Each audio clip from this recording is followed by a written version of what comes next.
Hey, everybody. I am joined by Renee Paquette right now. You have a really great podcast I want to get into talking about. I'll just get right to the point. It's on the volume now, presented by iHeartRadio. It debuted on its own, I guess, is the right way to Yeah. say it. And then about 6 weeks in, you joined the volume, Colin Coward. It's a joint production. Just tell me a little bit about how that sort of came together since you It launched really on your own and then moved to that. yeah, it really kind of came out of left field. So I left WWE and I was like, "Okay, I want to do something. I'm at home. Let me just find something to just start doing." So that's when I was like, "I'm gonna start doing oral sessions," figuring out that I really just wanted to do these sort of long form, loose interviews with interesting people. And obviously, my first reach is in the wrestling community. So kept it there and it's been awesome. So yeah, we released however many episodes. And then I remember Colin messaged me on Twitter and said that he liked the show and he like thought that it was smart and just like interesting and he was into it. And I was like, oh, cool. Like it's always lovely to hear from your peers Mm. or people that you would love to consider be your peer to have them reach out and give you like a pat on the back for something that you're doing just on your own. And I had no idea about the volume coming together at that time. I didn't know anything about it.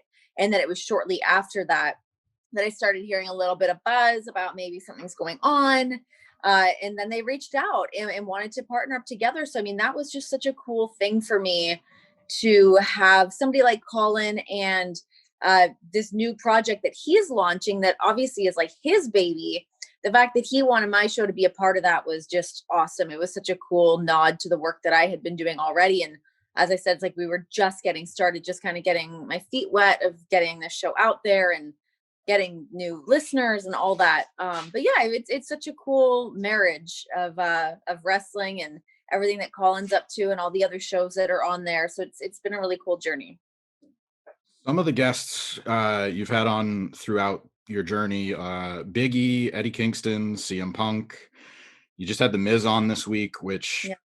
it if you're on the fence about him and you still want to you're not sure if you should support him as WWE champion, I think he might sway you. I find myself rooting for him because of just like I'm at a point in my life where I'm a parent too, and so is he, and just hearing Yeah.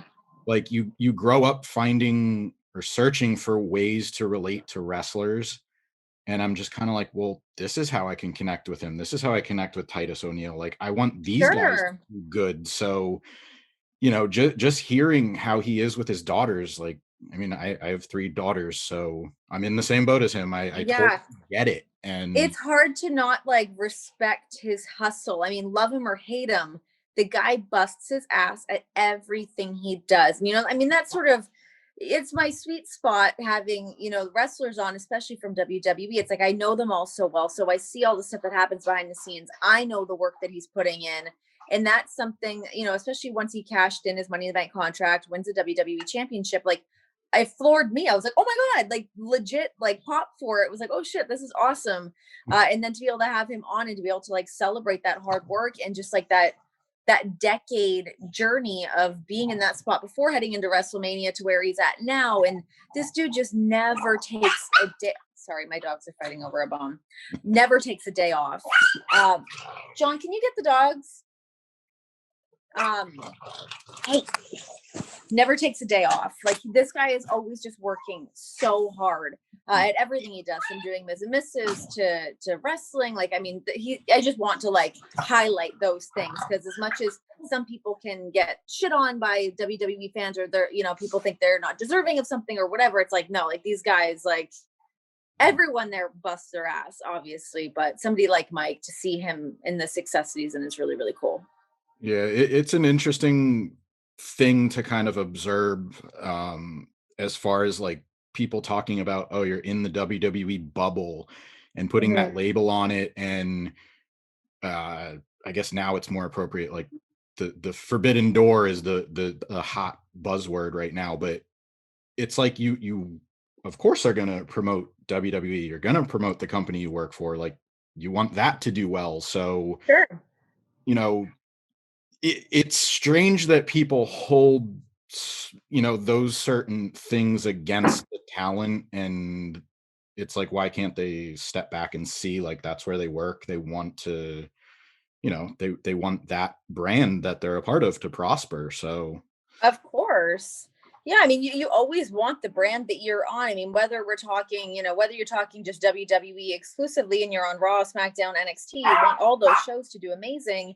And then if you're looking on the other side, if you're working for AEW or Impact or wherever you happen to be, it's like that is yeah, it's really cool to everyone wants their work to shine and they want their opportunity to shine.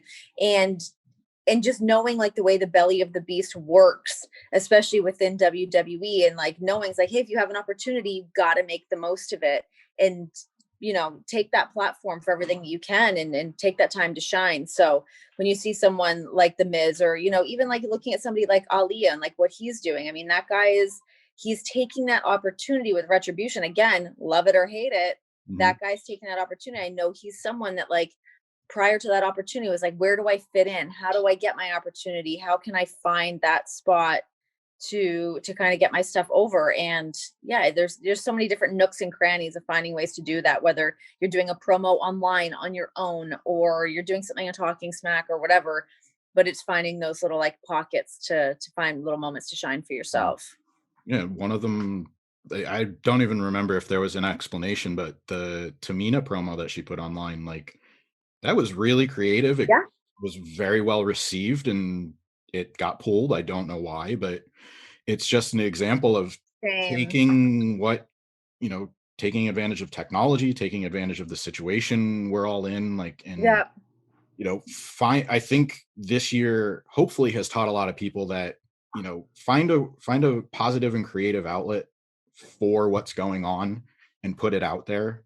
Yeah. Talk to so many like Taya Valkyrie is just signed with them, and she said, her Yeah. fashion line came of that. She was going to school and thought, okay, well, put it out there now. Like, COVID Yeah. kind of screwed up my plans, put it out there. So, there's tons of stuff that, we're seeing, and just 100%. I mean, just from like, I mean, we've seen Natty put out some promos as well. I mean, she's someone who, like, everyone knows how great Natty is. We all know she's like the veteran of the ring when it comes to the women's division. And, whether she's getting the right opportunities or not for her to go out and like do some of her own promos. And we've seen Nikki Cross do the same. And yeah, into like other ventures of what other people are interested in and showing those other sides. It's like, everyone's so multifaceted and there's so many different ways to get stuff out there. And especially being able to have such great social media followings that wrestlers often do, it's a great way to help promote yourself and in and out of the ring. you've been open about why you left WWE. There was a few reasons. Mainly, you said you were spinning your wheels, I think was the exact phrase you used, and you never want to be complacent. But is there anything outside of the Oral Sessions podcast that, you still kind of want to keep yourself ingrained in the pro wrestling space right now, or maybe in the future? I don't think I'll ever like not have a hand in the pro wrestling space at all. It's like that's my strongest connection. That's the thing that's like always kind of been my bread and butter. And I know that and I love that. And I'm totally fine with that. But again, we're also multifaceted. There's a million other things that I want to do. I've got a cookbook coming out.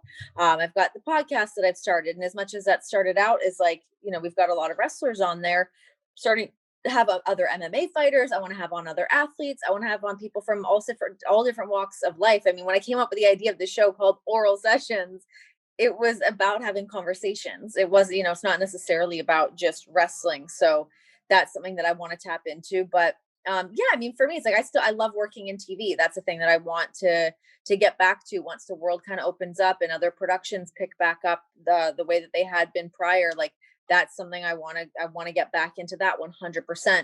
But just as a means of me, kind of doing something in my downtime. I mean, you quit your job during a pandemic and it's like, what are you going to do? So to start doing a podcast, and the fact that I've already been able to partner up with the Volume has been amazing for me. It's been so cool to just like already have landed on something, and it's something that's completely my own. That's such a great thing. But yeah, I think like the wrestling world will always be something that I'll have a hand in. I mean, obviously, you know, my husband's a wrestler, so we're still talking about wrestling, and I'm watching what he's doing. I'm watching the promotions with him. So that, yeah, that'll always be in and around my neighborhood. But yeah, there's lots of other things that I want to do, whether it's in the sports world, in the entertainment world, who knows. I don't think I realized this, or maybe many people don't realize it, but you know, you had this career before you were on the score, and you were trained, you know, taking acting classes and trained in improv, and I think people just Mhm. assumed you had that sports background because of where you came from. So I guess the easiest way to put it is one of the things that's most appealing about you is the way you've sort of still been able to transcend wrestling, where you're still Renee, and it's not so much wrestling's Renee Young or WWE's Renee Wrestling. Young. Wrestling now, right? Yeah. Like, do you actively try to, you know, maybe shed that wrestling label so that, I mean, it seems like you're just being yourself and you don't really need to work very hard at it. It just seems like you put something out there and people gravitate toward it just because, you know, it's interesting and quirky, and, you know, it's kind of like covering a lot of bases. It's not, like you said, just it's not just a wrestling thing. Hmm. Yeah, you know, I think like it's funny when I actually did my interview with the Miz this week, and he was talking about that, about how when he was doing the real world and then trying to get into wrestling, he was always just seen as the reality TV guy, and then he really wanted to shed that, and now he's like known as the wrestling guy, but he really wants to do movies and he wants to host things, and it's like we're constantly trying to sort of like shed these things that we've been known for, yet that's also the reason why we're in the room to begin with.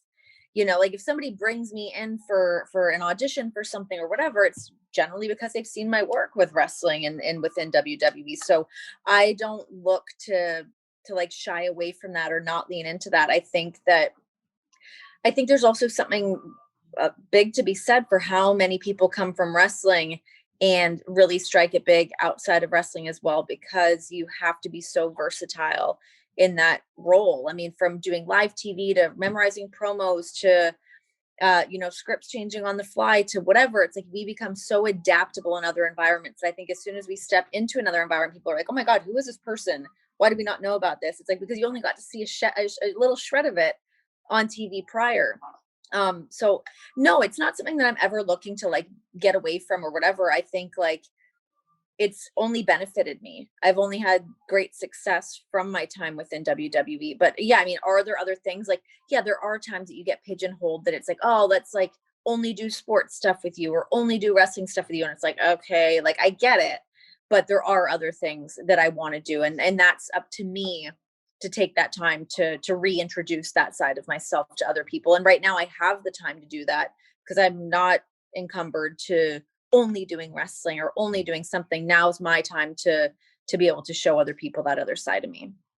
And it's interesting because, you know, you mentioned people only see a sliver of what you do, or they put it in this box like, oh, you're wrestling, you do this. Like, Hmm. uh actually, I think it John was the one that mentioned it when he was doing press for Cage Fighter. I talked to him and he was like, you know, I don't look at it as I'm doing a promo, I'm doing a monologue. I'm not doing you know, a high spot, I'm doing an action scene. So Yeah. you can look at it i- in those ways and say, you know what, like, branching out, like, yes, I can be an actor, I'm not in just wrestling, I Yeah. can do this, like. It's funny. I would always think that with like what I was doing, because like as much as yeah, like I do have a background in acting and in improv, and that has always been the thing that makes me like pitter patter a little bit. Where I'm like, oh, I really want to do that, but everyone's like, no, you're like a journalist. I'm like, but I'm not. I just played one on TV. I'm not. I don't have a I don't have a broadcasting degree. I don't have a journalism degree. I read questions that were written for me on TV. I was acting those lines out just like anybody else would be as well. I mean, it's the same kind of thing, but if you're unfamiliar with that, you don't know that that's really how it's set up. So it's just kind of, yeah, Yeah. sort of navigating those waters a little bit on the other side of all that. But it is really funny to meet people. Yeah, when people are like, "Oh, you're like a journalist or whatever," I'm like, I wouldn't go that far. That's a bit of a stretch. Well, I mean, you actor, personality, podcaster, author. So you wear a lot of different hats. I wanted to talk a little bit, if we can tease some of the cookbook. Sure. I was looking on the Amazon page for the pre-order stuff, and they posted a clip of one of the recipe pages. Can you please tell me, like, peanut butter and jelly chicken? Like, Oh my God. where does that come So from? a lot of these recipes actually sound like I got stoned and came up with the recipe ideas. I, But I did not, nor do I dabble in that. I mean, I love to have a cocktail and come up with some plans, but that was actually John's idea, the peanut butter and jelly chicken. And I was like, oh, I don't know. And then once I started like really thinking about it, I was like, actually, yes, because I mean, you look at like Thai food and influences in Thai with like peanut butter. I mean, there's peanut butter in pad Thai or, peanut chicken or whatever. So I was like, actually, that, and then like deconstruct like a raspberry jam, which it's really just like it's cooked down raspberries or whatever berries you had, really adding in some sugar, adding in a little lemon juice, maybe like a little thickening agent, and then you have this like beautiful sauce to dip it in, and it just goes together. It's like that salty sweet happiness that everyone loves. It's very pleasing to the palate. But yeah, it was like that was one of those things. I mean, I started writing that cookbook while I was still in WWE, and I actually started writing that cookbook before I even got a cookbook deal. That I was Mm. like, I just really want to do this. Like, it's something that I love cookbooks. I love buying them. I love flipping through the pages. I love trying new recipes. I love reading the little blurbs. Like, I think there's such a cool piece of like artwork. So when I was like, I really want to do that, someone must give me some kind of a publishing deal, like, please. So I already had maybe like 10 to 15 recipes done before I got the book deal, and then they're like, okay, now we need like 60 to 70, and I was like, oh shit, that's a lot of cooking. But yeah, just like getting all those recipes put together and coming up with the cocktails. There's cocktails at the back instead of desserts. There's a playlist that comes with it as well, because it is also about sort of like setting the ambiance and hosting and just making your home so welcoming to other people. So yeah, there's like appetizers, soup, salads, side dishes, lunch meals, big course meals. It's really a little bit of everything. But I had so much fun writing that, and I didn't do a lot of writing when I was in WWE, because as we know, we've got a big writing staff and that's all kind of taken care of. So for me to be able to tap back into writing and getting in touch with my own voice and how I want to be presented and perceived, I had so much fun kind of dabbling back into that and in creating this book. I'm so proud of it. I can't wait to like physically hold it. I've seen like the PDF files of it. We were picking out the recipes that were going to go on Amazon so that people get a little taste test of what we have on there. But yeah, I mean, May 18th can't come quick enough. Yeah, I'm excited to check it out too. Like, I'm sitting here peeking at the preview files, Did but you pre-order, Bill? not yet. Do it. I have this weird thing where I don't like to pre-order too far in advance, because then when I get charged when it Oh, ships, that's actually I'm true. like, That's a fair point. what did I buy? I've done that. Yeah. Or So like, yeah, I've definitely gone down that rabbit hole many times where I'm like, what is this? I yeah. keep doing that with Rosetta Stone. I always forget that I'm on this like annual. I don't use it ever. I've not used it in years. And it's like, you've been charged $200 for Rosetta Stone. I'm like, hey, I need to like unsubscribe from this. I just did the same thing with Unprepared. Babbel. I just did the same thing with Babbel Spanish. Yeah. Yeah. So I'm there, Spam but automatic renewals. something when I signed up, I was like, oh yeah, this will be good to teach my kids, because Sure. two of We them have are, good intentions. yeah, like they're in first grade, and they're like, oh, we want to learn Spanish. I'm like, okay, and then it renews. I'm like, Yeah. yeah. We didn't actually use that. I But know. The worst. yeah, Messy in the Kitchen: My Guide to Eating Deliciously, Hosting Fabulously, and Sipping Copiously. As you mentioned, it's May 18th. You can pre-order now, put it on your wish list. I'm excited to check it out. This is the first time in almost 10 years you're watching wrestling as a fan. I know you said Mhm. you're always going to have, you know, some relationship with the business, but right now, is there anything that you want to see more from wrestling, at least as far as like the next couple months, or 2021 in general, just something you would really like to see catch on? I mean, I would love for my husband to stop doing death matches. That would be great. I can wish and hope for that as much as I want, but I don't get to control that dialogue at all. Gosh, I mean, I think it's just seeing more people get opportunities. I actually saw Buddy Murphy tweet about this, about Elimination Chamber, about how it was all former champions in the chamber, and like, hey man, maybe we should put like some future champions in there. So I think, giving some more people opportunities. You know the depth of the roster at both AEW and at WWE, and there's so many people there that, again, if they're given the ball, they could really succeed. So I think just, yeah, there's certain people, like I want to see like Mercedes Martinez show up. I want to see what she's going to do next. I want to see what Mia Yim's got up her sleeve. Like, I think just seeing more of those opportunities, somebody like Taya Valkyrie, like seeing what she's going to do. And then, I think even for the women's division in AEW, I think I want to see that continue to expand. I think the women's tournament they're doing right now is fantastic. Such a cool way to showcase more people and bring in other wrestlers from other promotions and put a spotlight on them. But yeah, and then just kind of seeing where other people might end up signing or where they might end up going. I mean, that's something that I'm always like, ooh, what's going to happen? Who's going to sign here? Like, it's such an interesting time in wrestling to see these other opportunities. And it's not been like that for so long. So it's really cool for me to see either people that I've admired from afar or people that I've been friends with for a long time, and seeing them be able to really make some decisions on their own and sort of navigate their careers differently than they might have been able to do 5 years ago. So it's really cool. Yeah. One thing I've really enjoyed about the past year, like if I'm going to take any positive from it, is the lack of spoilers, or it's at least dramatically reduced, because there's no fans, and I know people want to be back there, and yes, I want to be there too. Yeah. But enjoying a show like with fresh eyes and just, not knowing kind of renews my interest, because I would say a year ago I was feeling a little like burnt out by it, but Sure. it's fun now. And you just Well, I think mentioned, wrestling fans, we also get so conditioned to the formulas of matches.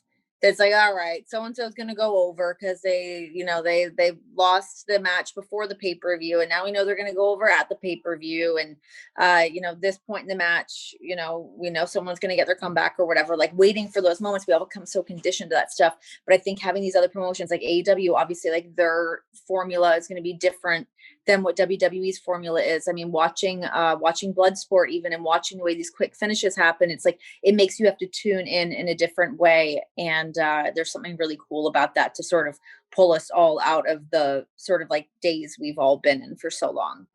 Oh, Jesus, my wall I'm leaning on almost just collapsed. So talking about going against the formula, AEW has a death match they're advertising. Oh my God. But it's one death match. It's not death matches plural. So true, that's true. But there's been, some questionable things in the past. But I mean, I am looking forward to seeing what they're going to do, obviously. But anytime that happens, I'm like, oh, God. Yeah. Just don't put me into early labor and we'll be good. I usually close with this. It started as a watch list, sort of like a what to do when we still thought the pandemic was like uncertain, and now it's just, favorite matches. Is there any match that you saw live that you were part of, in the building for, that you really, really just were blown away by, or during the pandemic? No, just anytime you were in the building. Actually, this one was in the pandemic. It was when Daniel Bryan and AJ Styles were doing they were doing a 2 out of 3 falls. It was something it was like a 5-segment thing that they were doing on SmackDown for the Intercontinental title, I believe. But watching those two dudes, I mean, obviously, they're the best of the best. They're so good.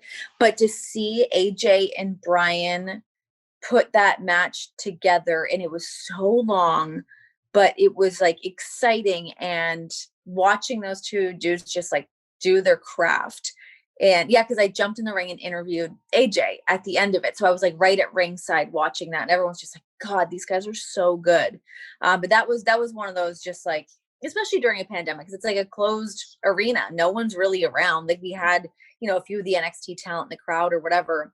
But just to see everyone kind of in awe of what they were doing. It's, everyone's fans of those guys. They're the best at what they do. But to see them do that without having like that real legit crowd reaction and seeing them still be able to weave and tell this tale, that was a really, really cool moment. But as far as, God, there's so many. There's so many that I've I been know it's like such a lucky big enough. question in that sense, 10 years. That's just one like pops in my mind because that was kind of near the tail end of me like wrapping up at WWE, but I remember that like really sticking out that I was like, God, these guys are so great. Gosh, I'm trying to think of like what else is something like, you're in WWE for 8 years. You get to see some like cool stuff. How about this? I don't know. I know you've mentioned it before, but you said you and John watch like Japanese wrestling and death matches together. And is there one that you would pick? Like, do you have a favorite death match, or do you have a favorite like hardcore match? So I wouldn't say that I have a favorite one. So a funny story is that when John and I first started dating, we like had some of his like best of death match DVDs or something like that. And I didn't know anything about it prior to this. I was like, wait, what? You did. What? And I remember watching that and just like looking at him like, who are you? What is happening? Like, what the hell? But yeah, watching some of the stuff that he's been able to do. Watching like, I don't know. It's hard to say. Because he'll make me watch some Japanese stuff here and there. We'll watch. We got a little. I can't even like put my finger on it. I'd have to like circle back to that. That's his area of expertise. I'm just sort of a fly on the wall when he's putting those on. Yeah, I can't remember the website, but Chris Dickinson and AJ Gray both told me the same. It was like King something, or it's on YouTube, and it's basically like, okay, check out one match and you go down the rabbit hole, right? Just kind of like, yeah, we watched one of the like death matches that was on. I think that it was during the like one of those like summer fest something or other, and like it's just like light tubes everywhere and like shards of glass and like just pure insanity. It's so crazy watching like what these guys are gonna do next or what kind of tools they're gonna whip out to just jam into each other's bodies. It's terrifying. On that note, I will say thank you again for taking the time to talk to me. Everybody check out the Oral Sessions with Renee Paquette. It's on the Volume. You can find it on Spotify, Google, Apple, pretty much anywhere you listen to a podcast, you'll find it. And then you do the video. A lot of great content. And as we talked about, the cookbook's coming out soon, May 18th. Hope we can get together again for that. Definitely. Renee, thanks very much for your time today. Yeah, thanks so much, Bill. Appreciate it.